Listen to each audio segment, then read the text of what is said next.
Good morning, good afternoon, and good evening to everyone joining from around the world. Thank you for waiting patiently and welcome to the MERL Talk series hosted on YouthForesight. And thank you for being here with us today. Please feel free to introduce yourself in the chat. We would love to know your name, your organization, and where you're joining us from. This series is a space to surface emerging practices, lessons, and innovations in monitoring, evaluation, research, and learning, particularly in the context of youth-centered initiatives. My name is Huaibu, and I will be your moderator for today's section. I'm currently pursuing a master's in international development at Sciences Po Paris, where I focus on development economics, education, and human capital. Professionally, I'm a monitoring and evaluation intern at UNICEF's Generation Unlimited, GenU, a public-private youth partnership platform that works with partners across the world to support young people in their transition from learning to earning. At GenU, we are also honored to host the Global Technical Advisory Group, TAG, on MERL, which is a convening of leaders and experts from over 25 organizations who do cutting-edge work at the intersection of youth development and MERL. And this series is part of our shared mission to strengthen evidence-informed approaches that support young people's transition from learning to earning, arguably one of the most critical stages in a young person's life. Our focus today is on evaluating impact. How do we truly know whether our programs are changing lives and livelihoods for youth? What methods help us go beyond anecdotes and outputs to capture real transformation? And what does rigorous yet context-sensitive evaluation look like in practice? So, as an early career professional in this space, starting to explore the study and practice of impact evaluation, this topic holds special meaning for me. And I know that for many of us, evaluation can often feel like a complex or mysterious process full of jargon, frameworks, and formulas. So, through this session, we hope to demystify a little and make the evaluation process more approachable, accessible, and actionable for everyone working in youth development. So, to guide us through these important questions, we are joined by two leading voices in the space, Lisa Kosektopoon and Megan Mahoney, and it is my pleasure to introduce them. Lisa is policy lead at JPAL, where she manages the labor market sector. Lisa synthesizes lessons from across labor market research and shares these lessons with foundations, NGO, governments, and others to help them integrate rigorous evidence into their programs. Prior to joining JPAL, Lisa worked at a vocational training center for youth in Nicaragua and researched social safety nets in Mexico.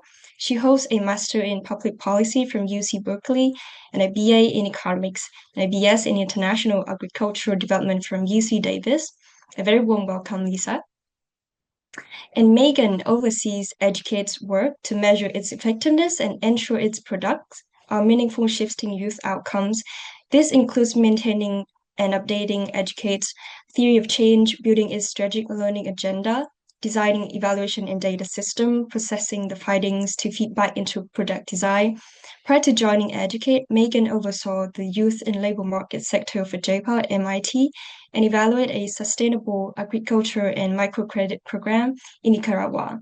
Megan also studied development economics and program evaluation at Fletcher schools at Tufts universities and economics and international relations at American University.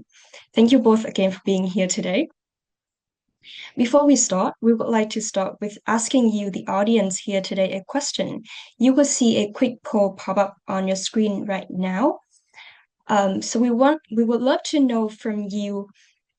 What types of evaluation approaches does your organization use for youth skills or employability programs?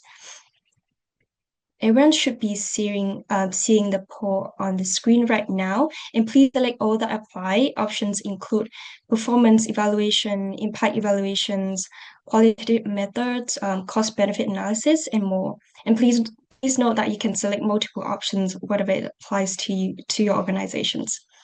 We will take around 1 minute for this, and we look forward to hearing your response. All right, here we go. Everyone should be seeing the result on the screen right now. We see a quite diversity of the use of evaluation approaches, but I think we have performance evaluation got on top of the list. Um, it's also interesting to see that impact evaluations such as RCT and quasi-experimental methods are also widely used among our participants. And this is really aligns with emphasis today on rigorous evidence-based design. And I can also see that we can also see here that clearly a high demand for causal evidence that goes beyond just outputs. So, all right, without any much ado, let's jump onto the question with Lisa and Megan. First, maybe let's begin by grounding ourselves in the day-to-day. So, Lisa and Megan, both of you are deeply immersed in MERL work, but what does that actually work like in practice? Lisa, maybe let's start with you. Sure. Yeah. First of all, just a huge thanks, Hui, and the organizers for the invitation to be part of this conversation today. It's really great to be with everyone. I'll just give a little bit of an intro of what JPAL is, and then I can talk about what my day-to-day job looks like. So, at JPAL, our mission is to reduce poverty by ensuring that policies are informed by rigorous scientific evidence. And so we work with a network of over 1,000 researchers based at universities around the world. And these researchers are united by their use of randomized evaluations or randomized control trials as a way to rigorously measure the impact of programs that are aiming to address poverty in some way. And so I'm not one of these researchers myself, but rather I work on the front end of the research and supporting the back end of the research. And so on the front end, I help build new partnerships between researchers in our network and governments and NGOs and others who want to rigorously measure the impact of their programs. And on the back end, once evaluations are complete and we have results, my colleagues and I work to translate these learnings into practical policy lessons that people can use as an input when they're designing their programs. So, in a typical week, I'm talking to partners who are interested in exploring randomized evaluations of their programs and helping them identify if this type of evaluation is a good fit for them. And I want to, flag here that we realize this is actually not, a great fit in all cases. And so we really want to make sure that we understand the learning goals of the organization to see if this is a good fit. But when it is appropriate, this methodology is a really powerful tool to identify if a program works and why or why not. And then, I talked a bit about that back end of the research, translating it into policy lessons. And so, a lot of my job is also day to day working to stay up to date on the latest research, summarizing and synthesizing lessons from across that research, and communicating those findings to people who can hopefully use it in their decision making. So, that's just a bit on what my day to day looks like. Thank you, Lisa. I love that you highlighted the importance of evidence-based policy informed practice at JPAL. Megan, over to you. What does it look like at Educate? That's great. Thanks. And another thank you for having me and everyone for attending. I'm excited about today's conversation. So as we mentioned, I'm Megan Mahoney. I work at Educate. And to give you a little bit of an idea about what Educate does, we are an organization that is dedicated to preparing youth to learn, earn, and thrive in today's economy. That means that we run active skill building experiences for youth both within and outside the formal education system that aims to help them build the skills that they need to succeed. My role at Educate is really focused on ensuring that we are validating our theory of change across all the programs that we run that we call products. And that involves articulating those theories, charting out the learning agendas, and planning evaluations to answer those critical questions, defining and refining our indicators and measurement strategies, and then processing the data from those internal evaluations, as well as bringing in lessons from the external literature. JPEL is a huge source of that to inform that strategy. So that means every week I interact with a lot of different parts of the organization.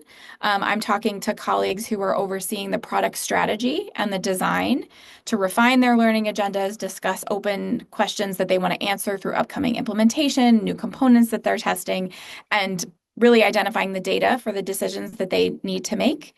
I also spend time with our internal evaluation team as well as our team that builds out the monitoring data system. So that's the team that's that's charged with collecting the data to measure outputs and outcomes across qualitative and quantitative ways, using quantitative and quantitative methods. And then with these teams, I both discuss the data that's coming in, as well as taking that one step up and thinking about the systems that are producing that data to make them more efficient, more accurate, and provide more relevant information. And then that last piece, similar to what Lisa mentioned, after the data is collected, after we've identified the questions we want to ask and have the data in hand, taking the data back to both those products teams themselves, so the people thinking about that specific strategy, as well as to the organization broadly to say, okay, what did we learn and what does this mean for our strategy going forward? Thanks, Megan. Thanks for those insights. And it really helped us to understand a bit more about what a day of an evaluation policy experts look like. Let's now zoom out a little bit. From your perspective, what is the current state of the sector when it comes to evaluating youth programs? As in, what do we know so far, and where are the evidence gaps, especially around measuring long-term outcomes like employment, entrepreneurship, and life skills? Lisa, perhaps you can kick us off here because I know JPAL has supported a large number of impact evaluation in this space. Yeah, thanks for that question. So, just taking kind of a big step back, I would say historically there has not been a lot of rigorous evaluation of youth employment programs when we compare that to the amount of funding that's invested in these programs. So, governments, NGOs, innovators are investing a lot of resources in these programs. And I do think we have a responsibility to ensure that these programs are actually helping youth transition into jobs and achieve their goals. I think it has been really exciting to see, especially over the past, 5 or 10 years, a lot of growth in the number of really excellent evaluations that are teaching us lessons about how these programs work. And one thing that we see in the evidence is that the evidence is still pretty mixed on these programs. So, for example, if we look at vocational training programs as one example, like what does the evidence say on these types of programs? Even some of these training programs that were pretty expensive didn't actually increase young people's chances of being in work or having higher earnings. We also see that some programs increased earnings or likelihood of working in the short term, but then impacts faded over time. While some programs had no impacts in the short term, but then positive impacts started to build over time for people who were in those programs. And so I think we have some theories in certain cases for why we saw those different impacts in different programs, but I think these examples I highlight these. I think these are important because they teach us that the actual impacts of our programs can surprise us sometimes when we rigorously measure them. And so I think doing this measurement is really important. But we also have enough evidence now that we can see examples and commonalities across programs that have successfully raised income and employment. So again, taking this example of vocational training, obviously there's a lot of other literature out there on, entrepreneurship programs, which I think Megan will speak to, job search programs and others. But if we look at vocational training as an example, we see several important features that we think are ingredients to a successful program. So for example, one is targeting the skills that people need to enter into high growth in demand sectors and really engaging with the private sector to ensure that the skills we're teaching in these programs are aligned with the needs of, industries that are growing in the labor market. And a second is offering industry recognized certificates upon completion of programs that youth can then use to credibly showcase their skills to employers in a way that these employers can trust and understand. And I'll flag that, I think as we start to answer with research some of the more fundamental questions around these programs, we can ask other questions that will help inform how organizations adapt best practices to their own context and how they can take programs to scale. We can ask questions like who benefits the most from certain programs. So how do we make sure we're providing the right programs to the young people who stand to benefit most from those?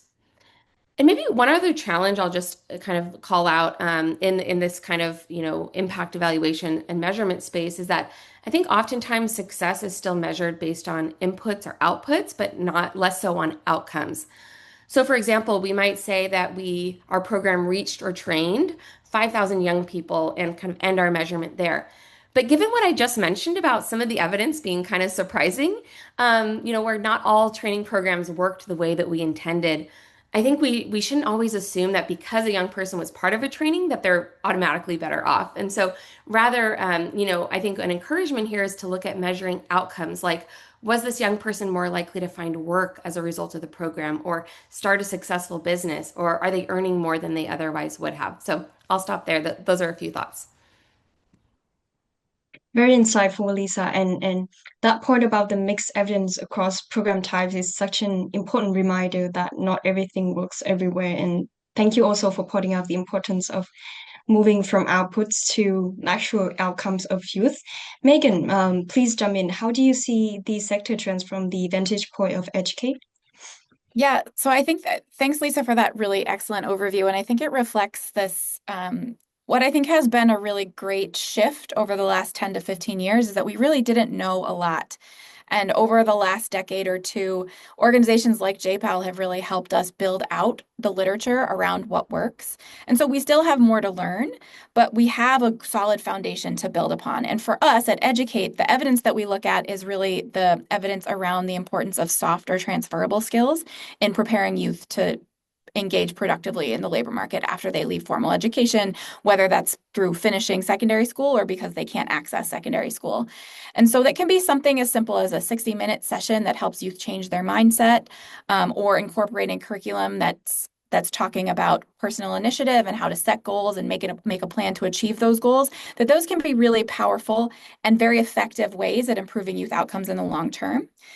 Additionally, for us, I think the literature around the importance of practical application, making whether it's again, a classroom in a formal school setting or something for out of school youth, making it real, hands-on, and allowing youth to really dive in and grapple with that. And I think we've seen good evidence that both comes from randomized studies, but also really fantastic qualitative evidence that can shows like how that transformational experience needs to look.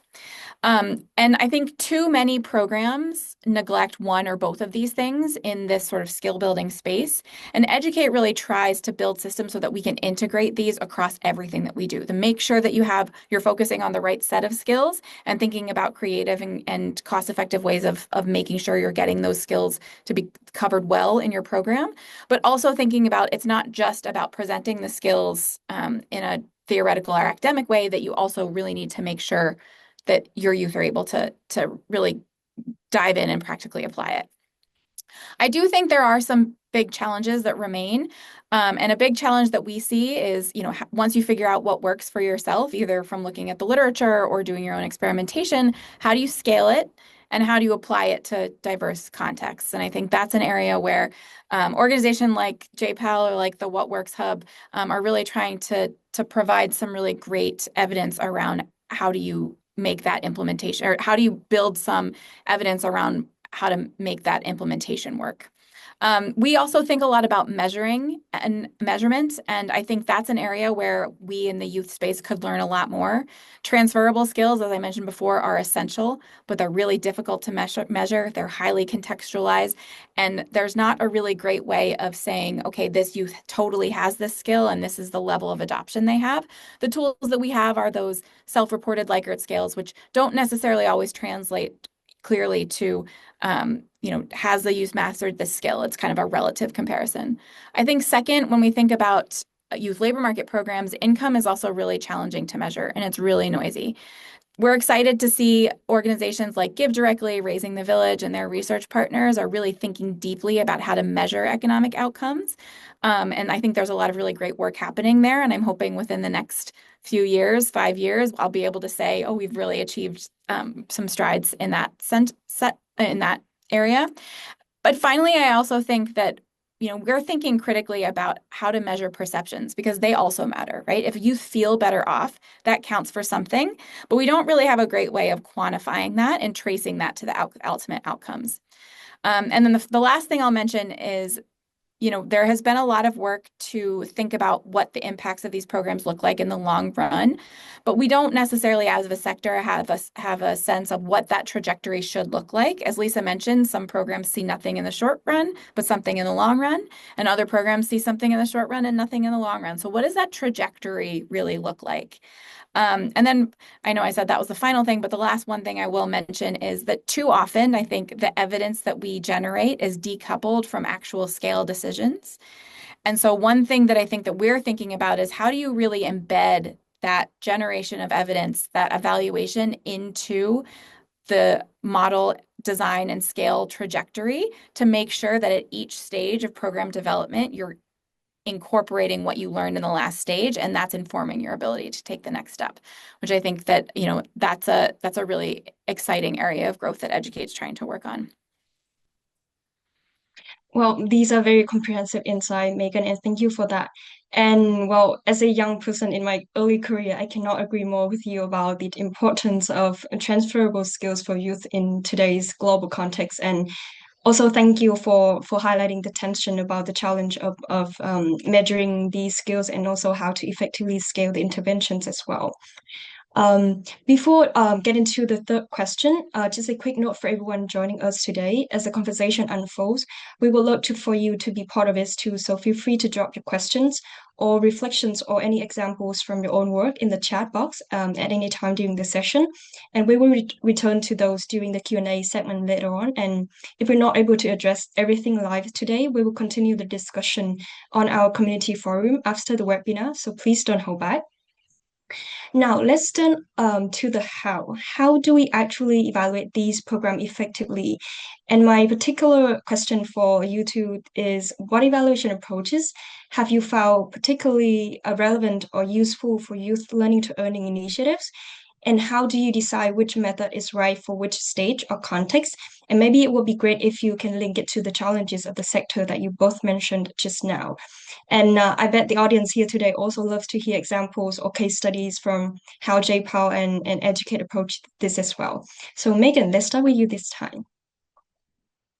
Great, thanks. And I think this is the last question set us up nicely to answer this one. So I think at Educate in general, we like to take a fit for purpose approach where we tailor the methodology that we use to the status or the stage of the product or program that we're evaluating. Basically saying, what are the big questions that we have about this program?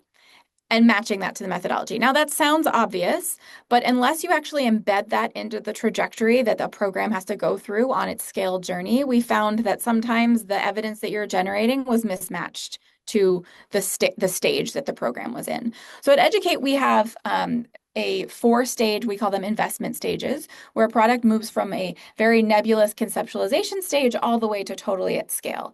And the questions that you're trying to answer along the way are very different. At first, you're really just trying to get a general sense of what is meaningful for the population that you're targeting, how could we potentially identify and reach them, and that requires for a lot more like quick and dirty qualitative evaluation or research that is really driven by those teams who are designing that. It's really more formative in nature, right? Then once you actually have a model that you've composed, you move to validating whether that model works on a smaller scale. Once you get evidence that that model is working through pre-post of increasing sample size, right, as your program scales, then you can start to really build those data or the delivery systems that support scale. And in the final stage, it's just, take it and run with it. You've got the systems in place, you have evidence that it works, and then you're running ongoing more like performance monitoring systems because you've identified the indicators that matter that you can kind of use as leading as a way to sort of manage that as you go through. So launching that system has really allowed us to say, really, what are the key questions at each stage of the program and how are we matching our evaluation to answer those. That also meant that we had to build a way to generate that data. So we as Educate had to develop the ability to run large-scale surveys in order to assess how youth were doing on these outcomes. And I do think that one thing that is really been critical for us is you can't always wait 2 or 3 years to get information on whether or not the program works, right? So a lot of the work that we've been doing that has really unlocked a lot of insight is really thinking about what are those early indicators for success? What do we know youth need to be doing in as they're leaving the program, in the month after, in the 3 months after, in order to signal to us that they got the experience that's necessary, right? We talked about transferable skills. If we had better, clearer, easier to administer measures of that, maybe we'd use those. But in the absence of that, what are those things that we need to see shift among youth in the immediate aftermath of those programs, where we can say, okay, have we achieved that objective? If not, let's go back to the drawing board and deepen the effectiveness. And I think that having those early indicators has been really, really important to unlocking these questions about whether or not programs are meaningfully shifting youth outcomes. And I will say for us, it really looks like we're really using indicators of early economic activity. So have they started a business? Are they working a job? And have they started earning something? And then also asking key questions about steps that we know youth have to take along the way. Have they made a sale? Do they have a business plan, et cetera? Really appreciate how you emphasize the importance of early indicators for long-term economic outcomes, Megan. And I think that's a useful takeaway for those designing early stage evaluations. Lisa, how about you? How does JPAL work with partners to evaluation approaches? Yeah, thank you for that. So, yeah, as you mentioned, why we support organizations to determine whether or not a randomized impact evaluation is a good strategy for their needs, and then partner them with researchers in our network to do that research. So we're typically working on, within like an example of Educate, some of these later stage rigorous external evaluations. And so I'll highlight just a couple of benefits of this approach. And I'll give a couple of examples here. So first, often there are a lot of other things happening in an environment at the same time as your youth program. And randomized evaluations provide a way to rigorously isolate what is the impact of your program, not other things that are happening in the environment, but what's the impact of your program. So for example, maybe there's a shock happening in the community that will also impact the outcomes you care about. So, for example, in Sierra Leone, researchers partnered with the NGO BRAC to evaluate the impact of an empowerment and livelihood program that bundles health education, vocational skills training, and microcredit. And at the same time as the intervention, the Ebola epidemic led to school closures across Sierra Leone. And researchers found that while girls experienced outcomes like higher teen pregnancy and lower school attendance post Ebola, the program actually mitigated some of these negative effects. And so, I think without this rigorous evaluation, we might think that our program made girls in these communities worse off. But because, BRAC together with these researchers did this rigorous evaluation, we learned that the program actually helped mitigate some of the negative, impacts of the Ebola epidemic in these communities. A second example, benefit of this methodology is that we can design randomized evaluations to test various aspects of your program's theory of change. This is getting a bit at some of Megan's point. So not just answering the question of does your program work or does it not work, but answering the question why. So for example, in South Africa, researchers partnered with the Department of Labor to evaluate the impact of using reference letters in job search on employment outcomes for young people. And because of the way that they designed the study and data collection, the researchers were able to measure not just ultimate employment outcomes, but also intermediate outcomes like whether applicants were more likely to hear back from employers when they submitted their application. And this helps us think about, when we can kind of test various, kind of measurements along the theory of change, it helps us think about what conditions would need to hold in order for this type of program to work somewhere else as well. So for example, at baseline in some other context, are job seekers not getting interview invitations? Is that one of the barriers that if we alleviate it through our program, we think can improve outcomes for young people? So these are just a couple of the benefits of this type of methodology and testing, is that we're able to, test kind of along the theory of change and answer not just does this work or not, but help us understand why. Yeah, very, very insightful, Lisa. And thank you both, Megan and Lisa, for these answers. Now, let's close this segment with a look ahead. We often talk about improving data systems and making evaluation more timely and actionable.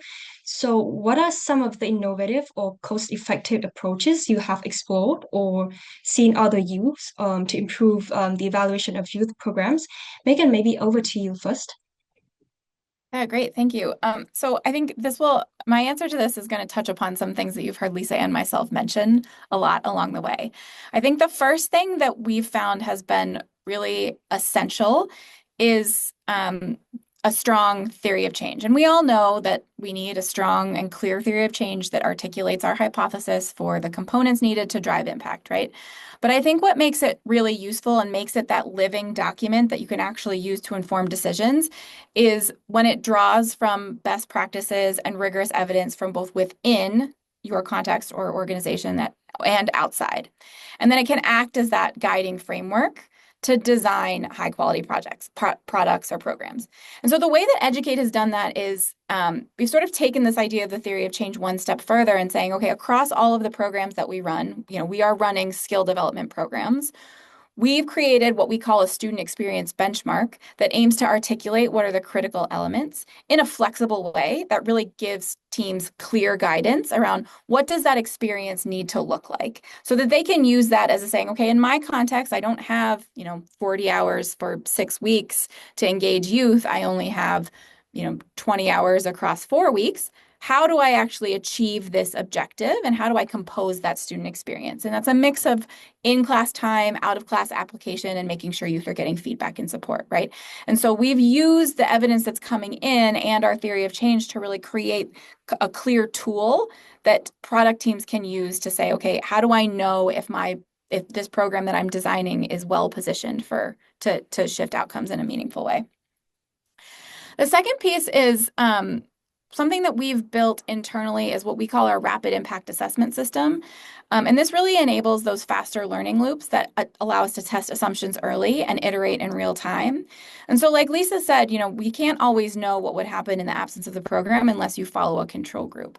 But a lot of times, like I mentioned previously, a product is not ready for that, right? They haven't validated their model in a way that allows them to do that scale level test, right? In order to do a rigorous test like that, you need to have some sort of sample size and you need to have a foundation for the product. But if it's too early in the stages, how do we get some information about what's happening? And so we really, learning from a few other organizations like Youth Impact, who are trying to make this type of rigorous evaluation more routine, embedded into program implementation and scale cycles, and faster, we developed our own internal capability to run short phone surveys in rapid succession. So bringing in tools that were developed in collaboration with external research partners, making sure that we had the ability to hire and train enumerators to administer these tools, and then being able to build data systems that can handle that large amount of volume to give us a sense of how outcomes evolve over time, even when the product isn't necessarily ready for the full rigorous randomized evaluation, but allowing us to get some sort of sense along the way.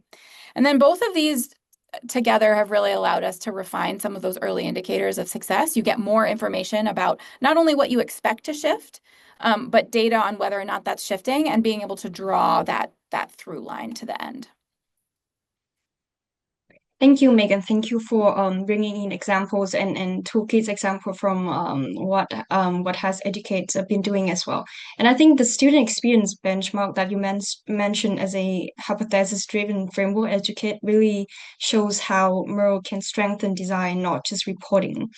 Lisa, what innovations are you excited about at JPAL? Yeah, so a couple of examples come to mind. I think the first builds nicely off of a point that Megan was talking about around validating and your tools. And so the first is piloting measurement tools. And so, this is something I think piloting within the randomized kind of impact evaluation space. I think piloting is a really important piece of this where we're kind of testing things at a smaller scale before we roll out kind of a big, ambitious, randomized control trial, randomized evaluation. So, a big important piece of this is piloting your measurement tools. So I'll flag here that, even what may seem like small details, like the wording of a question that you ask on a survey, can have really big impacts on what you find through your data collection. So for example, if we ask, how much money do you make from your job? There's actually a lot of ambiguity in that question. So what time frame are we talking about? What if someone has multiple sources of income? What should they be reporting on to answer that question? maybe more clear way to ask that question would be, how much income before taxes did you earn from all sources last week? Testing out your questions to ensure that respondents understand maybe there's probably a more clear way to ask that question as well, but that's just an example of maybe a marginal improvement there. I think testing out your questions to ensure that respondents understand your question and are answering in a consistent way can really increase the value of the data that you collect and ensure that, when you're asking these questions, you're actually getting answers that are going to help you learn about the impact of your program. So that's kind of one piece that I think is really important. Second, and this is more to your question around kind of how do we reduce costs and measure long-term impacts. I think using administrative data to track long-term employment outcomes and to cost effectively track outcomes for larger sample sizes can be really powerful. I think one of the reasons that few studies measure long-term employment outcomes, and I think, Megan and the work that Educate's doing is an amazing example of an organization that has been pulling this off, but it's really challenging. I think part of the reason it's challenging is because it's really expensive to track down, it can be expensive and difficult to track down participants over time to collect this data. And so, when it's possible in some cases, researchers can link to administrative data, right? So it's data that, for example, the government's collecting for operational purposes and repurpose and use that data for research purposes. So, for example, in one study in Colombia, researchers linked young people from an evaluation of a vocational training program to the government's administrative data to measure the impact of the program on labor market outcomes, so things like employment and earnings, up to 8 years later for over 30,000 people. It would have been exceptionally difficult and expensive for the research team to collect this information on their own, but because they were able to leverage data that the government was already collecting, they could collect this data for a large group of people, young people who had gone through the program, and see how they were doing later in life. I'll flag that, one limitation is that because this administrative data only contained information on people working in the formal sector, their long-run analysis did not provide insights on informal employment outcomes. So, we just need to be aware of these types of constraints that we might face from this data, but it can still be a really powerful, way to help us answer questions that we otherwise would not have enough data to answer. Those are a couple thoughts there. That's fascinating, Lisa. And I think using administrative data to scale up evaluation, as you mentioned, while reducing code is such a game changer. And thanks you also for raising some caveats to go along with this methodology. Well, I think it's great to move forward to our Q&A section now. We would love to bring in question from the audience. So if you have a question for Lisa or Megan, feel free to post it in the chat. And let's hear what's on your mind. I see um, lots of questions from our participants today already. One question from Kelvin Omwanza, a question to Megan on learning agenda. What has been experience on key knowledge gaps on enhanced impact evaluation on youth transition from learning to earning? That's a question to Megan. Please tell me. Thanks. Yeah, I think that the key knowledge gaps I think that exist for us is really answering that question of what does that trajectory look like? Like I mentioned previously, it's just like, do you go directly from school to a high earning job? Probably not. What are the steps along the way? And so building out the expectation of what that trajectory is, how long does it take the labor market to value or provides return to increases in human capital and increased skills and things like that. And then I think also one of the big things that Educate's trying to understand is as we scale, how do we make sure that we're continuing to achieve these objectives? And one big open question that we have, particularly for skill development and learning to earning, is how can we integrate some of these evidence-based practices into the secondary education system and reorient it to produce some of these outcomes that we see in high quality training programs? Is that possible, and how do we do that? I think those are kind of the sort of big areas of questions that we have. I'm sure we could talk about gaps in this space for multiple days, but those are the ones I think right now that we're really focused on. In addition to what Lisa was saying is if you're thinking about improving economic outcomes and going from learning to earning, how are we measuring that earning? And is income necessary and sufficient? Do we need to think about always measuring assets, consumption? How do you think about that for young people who are members of households who are not necessarily yet household heads? And I think that's another area of a lot of where we just need to do some more exploration. Yeah, thanks, Megan. Cannot agree more with you. Yeah, thank you for raising it up, and for the thought-provoking answers from you as well. Another question that we have here is, what could be the difference between evaluating youth skill activities and other areas like youth livelihoods activities, and how do you capture the voices and experiences of young people in your impact evaluation process, and what role do young people will play in this stage? Maybe over to you, Lisa. And Megan as well. Please feel free to jump in later if you have anything to add on as well. Yeah, thank you so much. And apologies, I'm not sure, I can't see this question, so I just want to make sure I understand it. So this was, what are some of the differences of evaluating skilling versus other livelihood programs? Is that right? Yes, that's the question. Yeah. Yeah, that's a really good question. I mean, I think that there are probably a lot of commonalities in that, and kind of getting at Megan's point, I think a lot of the outcomes that we think we might care about from these programs can take some time to materialize. So, when we think about earnings or asset accumulation, I think some of these will take time to kind of see.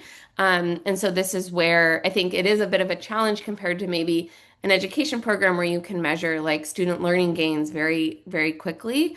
I think some of these have, we might want to continue to measure later on. And to Megan's point, maybe you can develop these early indicators that help you. But there are a lot of commonalities in terms of like later term, impacts we care about. I think on skilling, again, getting back to like, what is our theory of change? I think, one key thing we want to look at in skilling programs is like, I think one of the intermediate outcomes we care about is, are these people getting skilled up? How are their skills changing and measuring that? But then a really important piece after that is, are those skills actually translating to better outcomes in the labor market? Um, I think Natalie had dropped in the chat earlier, and my colleague Natalie, a piece that she co-authored on evidence on training programs, and we see that most of the training programs do increase skills in the way that maybe they intended to. But I think where it gets sticky is that a lot of times that doesn't actually translate to better outcomes in the labor market. And so I do think that's kind of a really important aspect of evaluating skilling programs, is not only like, did people increase their skills, but did that increase in skills translate into improved labor market outcomes? And there could be all kinds of reasons why the theory of change breaks down between skilling and better employment outcomes. Maybe the labor market is like, maybe there's just not jobs in those skills for people to get into. Maybe there's search frictions that people have, like, maybe they have the skills, but they can't signal their skills to employers, or they have a hard time getting their foot in the door. So I think those are just a couple of unique pieces of skilling programs that are important to keep in mind. But I'd welcome Megan to chime in if she has other thoughts on that. Yeah, I think one thing that's really great about youth labor market interventions is that the ultimate outcome that we're working towards is similar, right? We want youth to be engaged in meaningful work that generates an income that meets their needs and allows them to sort of live the life that achieves their dreams. And there's a lot of different ways that we can achieve that. Some of that is through skilling, but there are a lot of other, like Lisa mentioned, labor market frictions that programs could address. And then there's also other areas like, well, what if we just give people cash, right? And we can kind of compare across all of those different areas, all of those different mechanisms on this ultimate outcome. But unless you have an idea embedded within your theory of change that says this is the proximal outcome that I want to shift, then it's really hard for you to tell why you haven't achieved that, why you have or have not achieved that ultimate objective. And so I think for us, as an organization that's focused on skill development, skills are really at the crux for that, and we need to figure out what are those classic like indicator signals of the change. That's the intermediate step. But for other interventions, they're going to have a different intermediate step. And I think is what's interesting is that as we think about all of these different labor market interventions, what are we doing to really consolidate and think about which mechanisms tend to be most effective and cost effective? And I think comparing that ultimate outcome is really excellent, but only tells half of the story unless you have that intermediate outcome, that proximal outcome that you're checking in on. It becomes a little bit difficult to tell that story. And that's going to vary for different types of interventions. Some of it is, maybe an intermediate job placement or, what you're using that cash on in the short term, et cetera.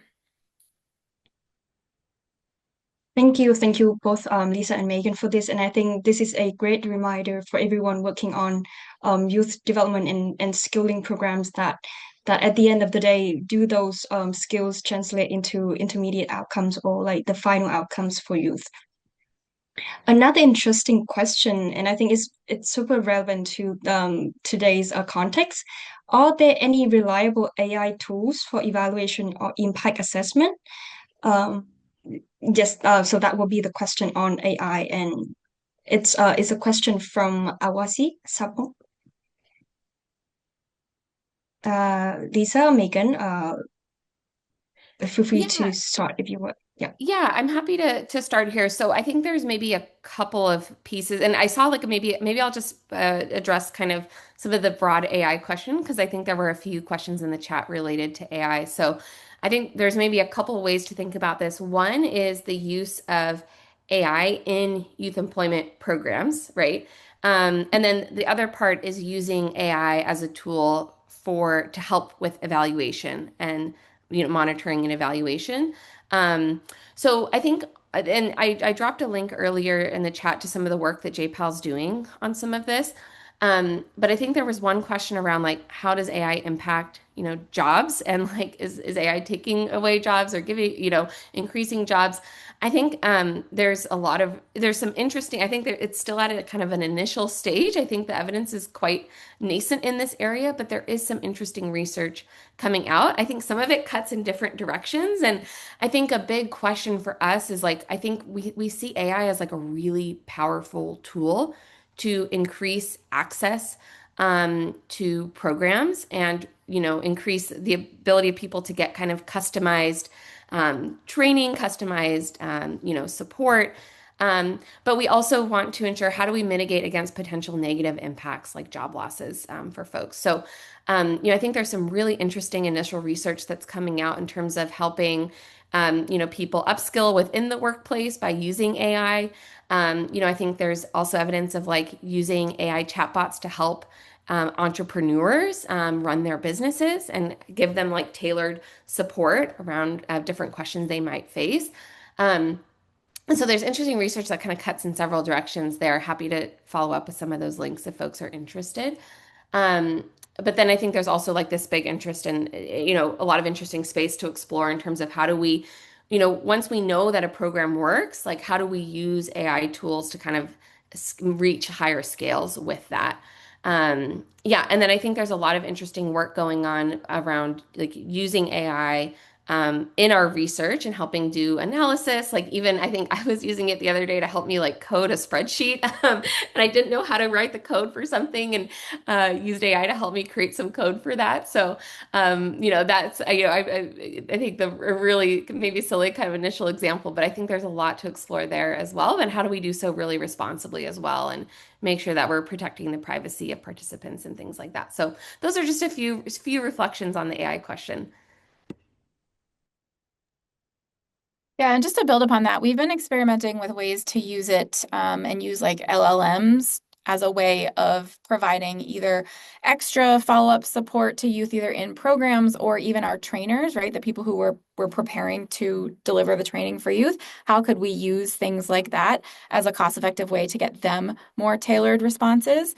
I do think one of the things that we're always trying to think about is in order to be able to access AI, you need to have access to a sort of baseline level of technology and have a baseline level of technology literacy. So one of the things we're thinking at Educate is like, how do we capture the benefits of that while also not exacerbating existing inequalities, right? For in our context, we know that young women are much less likely to own their own smartphone. So if you know that that difference or that gap exists and you're building a technology-enabled component on top of your program, what are you doing to make sure that it doesn't make that gap grow? And so that's just something that we're thinking about. I think there's a lot of potential. There's a lot of possibility. Like Lisa said, I think thinking about how are we doing this in a responsible and way that protects our participants is really important to us. But I think that there's a potential that it's really exciting if we think about how we could use this to gain youth, get to enable access for youth to a more comprehensive experience. But how are we doing this in ways that sort of mirrors and takes into account how the real world works in terms of technology access? Thank you, Lisa and Megan, for that. I see we are nearly at the top of the hours, and I think it's time to wrap up now. But before we close, I would love to ask Lisa and Megan if you have any short final thoughts or messages that you want to share with our colleagues around the world here today who are trying every day to improve your skills and livelihoods before we close. Yeah, I'm happy to start. I mean, yeah, thank you so much. This has been such a fun conversation, and it's been really great to see on the chat all the like curiosity and cross learning happening. And so I just think like my one insight is just to encourage folks to continue exploring and asking the hard questions and being curious and looking for resources. I think when I was like very early on in my career and working at a vocational training center, I actually didn't know that any of this evidence was out there, any of these resources were out there. And I think when I joined JPAL, I was like, wow, I wish I would have known about some of these resources when I was working in program development and program operations. And so I just want to encourage folks to continue to be curious and explore. And we're certainly happy to be a resource at JPAL as well in that process. But it's been really fun to see all the questions and ways that folks are connecting this work to their own work that they're doing. So that would just be one final reflection from me.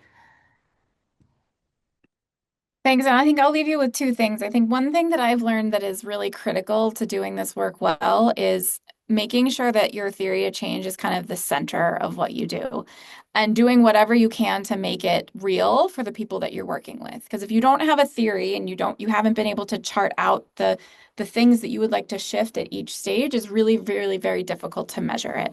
And it also means that it just invites disconnects along that way, right? It's supposed to be a logical chain of changes. And if you don't have that articulated, it can be sometimes hard for us to create both coherent strategic designs, but also coherent measurement strategies. And I think the second thing is, we're all starting in our when we all occupy different parts of this space. Some of us are on the implementing side, some of us are on the funding side, some of us are independent researchers. But I think one of the things that we've learned at Educate is that, in order to strike, like to find gold, right, to like figure out what really works, you have to do a lot of innovating and adapting along the way.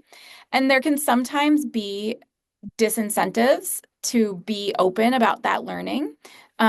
Because if you have one not so great result, that could potentially impact your ability to get funding to do the next round.